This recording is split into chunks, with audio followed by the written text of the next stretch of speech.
This podcast is brought to you by Guerrilla Podcast Syndicate, powered by Kangaroo Fern Media Lab. Kangaroo Fern is Australia's independent video and podcast management agency with a mission to help individuals and entrepreneurs to start their own podcast and harness the power of podcasting. A Kangaroo Fern production. Guerrilla Podcast Syndicate. The information contained herein should not be used as substitute for the advice of an appropriately qualified and licensed physician or other healthcare provider. The information provided here is for information purpose only. The views and opinions expressed in the media or comments on this channel are those of the speaker or podcaster and do not necessarily reflect or represent the views and opinions held by this podcast network. Wacky Leaks by veteran broadcaster Den Macaranas. Behind the news stories, personalities untold tale, explosive revelations. Wacky Leaks by veteran broadcaster Den Macaranas. Magandang araw po sa inyong lahat, saan man ho kayong lupalop ng daigdig nakikinig ngayon. Welcome po sa ating Wacky Leaks, mga kwento sa likod ng mga balita. Dito lamang po ninyo yan mapapakinggan sa Wacky Leaks sa pamamagitan po ng guerrillapodcast.com.ph. Ayan, harin away, nasa maayos kayong kondisyon, lalo na ho yung mga lugar dito ho sa Pilipinas na dinaanan ng super lakas na bagyo. Ito hong si Ulysses. Mag-iisang linggo na pero ang dami po hong mga iniwan na mga problema dito ho sa ating bansa. Doon naman ho sa mga nakikinig abroad, kung meron ho kayong mga kamag-anak, mangyaring kumustahin man lang ninyo sila, di ba? Dahil talagang napakarami hong nasalanta ng bagyo dito ho sa Pilipinas. Ayun, para po sa ating unang kwento ngayon pong umagang ito, hindi pa man po nag-iinit sa kanyang pwesto bilang pinuno ng mababang kapulungan ng Kongreso ay maugong na ang mga balita na may balak magkudita kay House Speaker Lord Alan Velasco aka Love, di ba? Lord Alan Velasco, Love. Yun. Hanggang ngayon kasi ay hindi pa rin umano ramdam.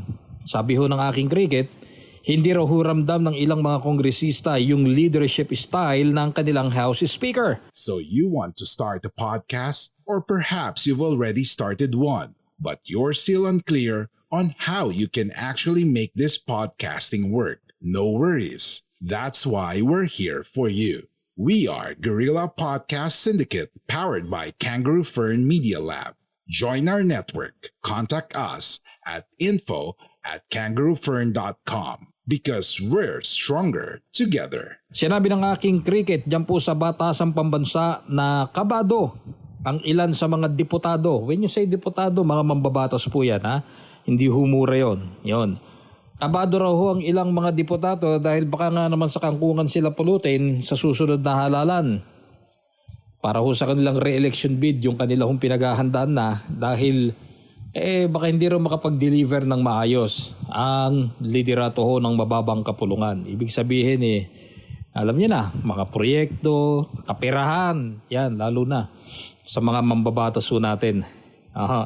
Kabado rin daw sila dahil baka, sumadsad ang performance ng Kamara kapag nagpatuloy ang estilo ng pamamahala nito hong si Velasco. At syempre pa, hindi naman uusok ang usapin sa kudita kung walang pangalan na ilulutang bilang alternatibong leader ng lower house. Usapan ho ngayon, ayon po sa aking cricket, ang posibilidad na isang mistiso at veteranong kongresista mula sa Eastern Visayas ang sinisipat. Like what you hear so far? Make sure you never miss a show by clicking the subscribe button now. This podcast is made possible by listeners like you. Thank you for your support. Now, back to the show. Bilang kapalit ng kasalukuyang speaker, ito raw ang nakikita nilang magsasalba sa kanilang mga ambisyon na manatili sa kanilang pwesto. Bukod sa mahusay na mambabatas at may malawak na karanasan sa legislative work, hindi rin daw isnabero ito hong nasabing mambabatas na tisoy. Hindi raw ito isnabero. At kaya itong inaasahan nilang papalit dito po kay Velasco.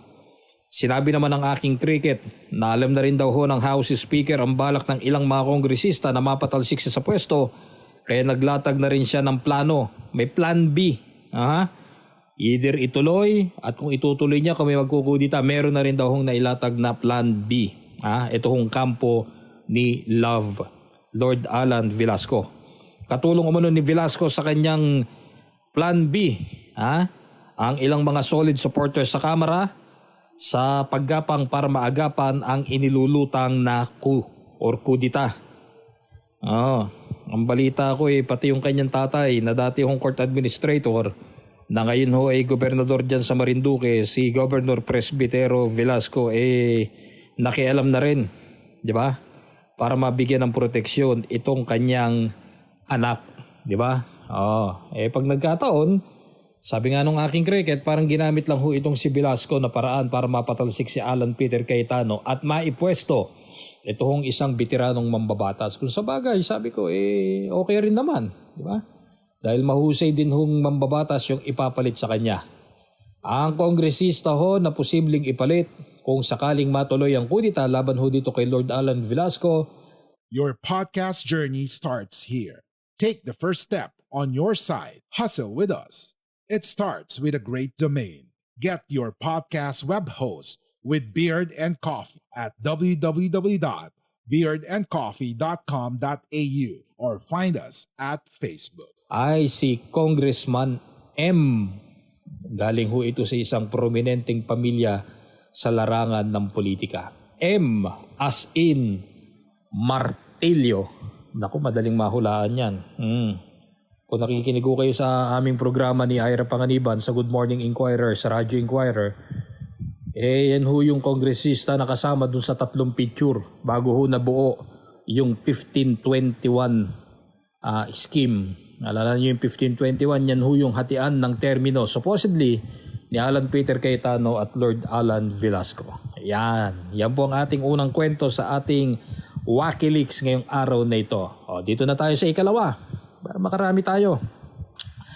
Dahil sa naganap na trahedya sa Bulkan Taal noong Enero, naalala ko ang kwento tungkol po sa isang politiko na masaya kapag may trahedyang nangyayari sa kanilang lalawigan.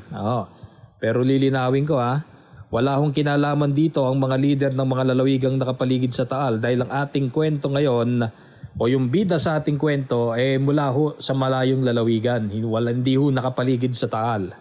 Si Mr. Politician ay dati pong gobernador doon sa kanyang lalawigan na madalas ding dumanas o tamaan ng natural disaster. Pero imbes na mabahala ay tila ready lagi si Sir sa kanyang contingency measures lalo na sa pagpapalabas ng pondo mula sa Kapitolyo. Bakit nga naman hindi? We are Independent Podcast Network. We are Guerrilla Podcast Syndicate. Would you like to hear your brand while supporting quality podcast? Contact us now at advertise@guerrillapodcastsyndicate.com. Sinabi po ng aking cricket na nakaipon ng ilang mga properties sa lalawigan at ilang pang bahagi ng bansa si Sir, tuhong ating bida, dahil sa kanyang husay sa paghawak ng pondo sa kanyang bayan, figuratively and literally. Mahusay, wag dating sa pere. Sa pagmamanman po ng aking cricket ay nabisto niya na malaki pala ang tongpats nitong si Sir sa mga binibiling relief goods para po sa kanyang nasasakupan na lalawigan nung siya ho ay gobernador pa. Ngayon hindi na siya gobernador Kongresista na siya ngayon. Pero ang matindi rito ay ang paghingi. Paghingi ho ditong si Sir ng extrang bank receipt sa suki niyang mga supplier. Hindi naman bank receipt. Blank receipt. Yung blankong resibo. Yun daw ang kanyang inihingi.